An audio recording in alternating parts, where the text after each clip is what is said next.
or something. Sure. There we go. Dun, dun, dun.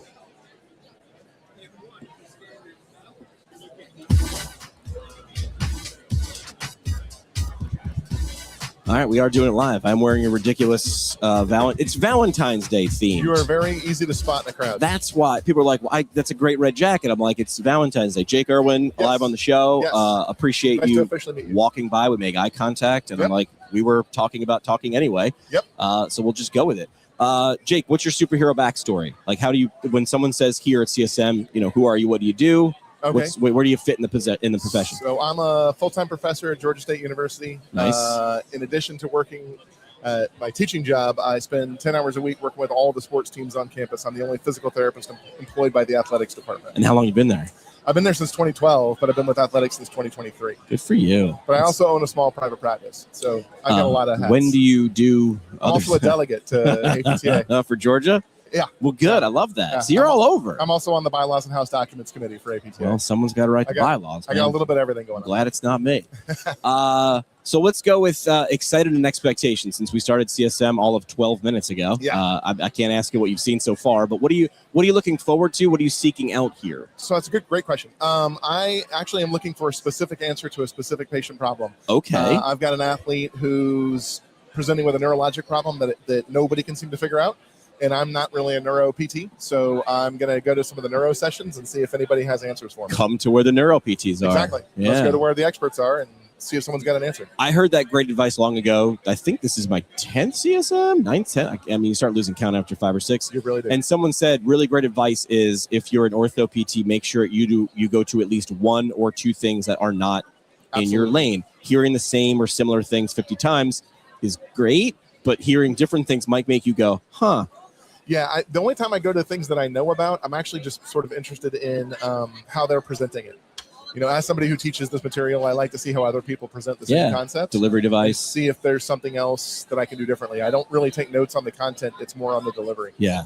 There will be many screenshots of slides that will die in your photo app that you'll never, because they're out of context in a week. You're like, oh, yeah, that was that cool slide. In the moment, it felt so impactful, but you have no idea where it is. No idea why I even took a picture of it. Yeah. Yeah, that definitely happens.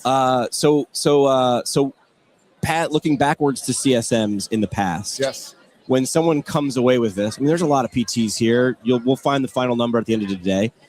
People question all the time, why do you come? I've said the CEU ratio is not the reason to come. No.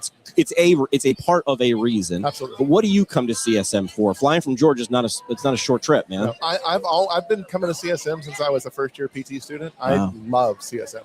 Honestly, it's really more for the networking. When I was a student and a new grad, it was the material. Like, give it to me from the experts who are on the cutting edge of it. Like, instead of reading the article, listen to the guy who wrote it, right? Right. Or lady who wrote it. That was huge early on. And then I had a gap when I was starting my private practice. I couldn't afford to just take a bunch of time off. Probably busy too. Yep. But now that I'm teaching, I get some money from the school to be able to come. I come every year, and it's really a ton of networking. I get to see a lot of people that I only get to see once a year at CSM. And so I just love the time I spend with those people. I get to catch up with, I went to school at Southern Cal. So I get to see some of the people I went to school with. It's the only time I really get a chance to do that. That's great. Yeah, it's an awesome experience. Words of wisdom. If someone is walking in here, because people are it's pretty cool to watch. You got people like yourself. You got people like I was hanging out with Stanley Parrish yesterday, who's like, I don't even know how many decades of CSMs I've been here. Been here since before it's been CSM. When someone's walking in here with fresh eyes, you see it. Every third or fourth person here is someone walking in with fresh eyes. What do you wish? We'll play that whole. What do you wish you knew? What do you know now that you wish you knew then? Any words of advice for someone? So the exhibit hall have a plan. Like, it's way too big to wander around and try to find what you're looking for. Yeah. Have a plan, know where you're trying to get to. That's how I got here. I looked you up. I said, it's booth 1244. I'm going right there. And for the rest of it, it's also have a plan. But pick 2 or 3 things for every hour, for every time frame that there's an event, because you're going to go into one and listen to it for a little bit and be like, no, that's not what I wanted. Yeah. But pick one that's close by. Geographically nearby, so you're not missing half of it. You could walk around for 45 minutes and not see anything. So have 2 or 3 events for every time frame that there's scheduled programming, and when you and pick things that are near each other. so that if you don't like something, you can immediately just walk out and go next door. Right. It's not too late because these things work quick. I dumped a bunch of screenshots from the programming into AI, and then I was like, hey, I'm looking for a this and a this and a this. Help me figure that out. And it was like, oh, here's 3 suggestions. None of the titles were anything that I would have normally been like, oh, that could find that. But sometimes you got to go deeper than the headline. Yeah, no, that's really smart. I've not thought to do it that way. I'd still search it by category. And by next year, it'll just have AI embedded in it. And you'll just say, I'm looking to become this. It'll be great. Got your suggestions. Probably. Simple, but not easy. All right, let's do a parting shot. Every episode has a... This is the parting shot. One last mic drop moment. No pressure. Just your legacy on the line. Oh, yeah.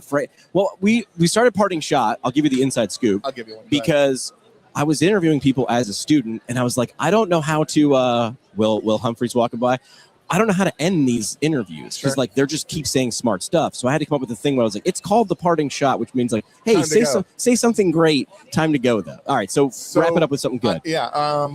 When your patient doesn't get better because they didn't follow their home exercise program, that's not their fault. That's your fault. Yeah, reevaluate what you did. Yep. If you blame the patient for not getting better, you've missed an opportunity to learn. It's lazy. Plus, it's lazy. And let's say they are the most, we'll say it, in this hypothetical, that is the most horrible patient in the world. Sure. You still should change your game. Yep.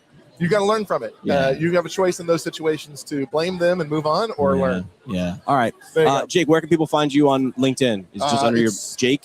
Dr. Jake DPT is my title for everything. Jackpot. Jake, appreciate you walking by and jumping on and taking the leap with us. Live from CSM. We've got more.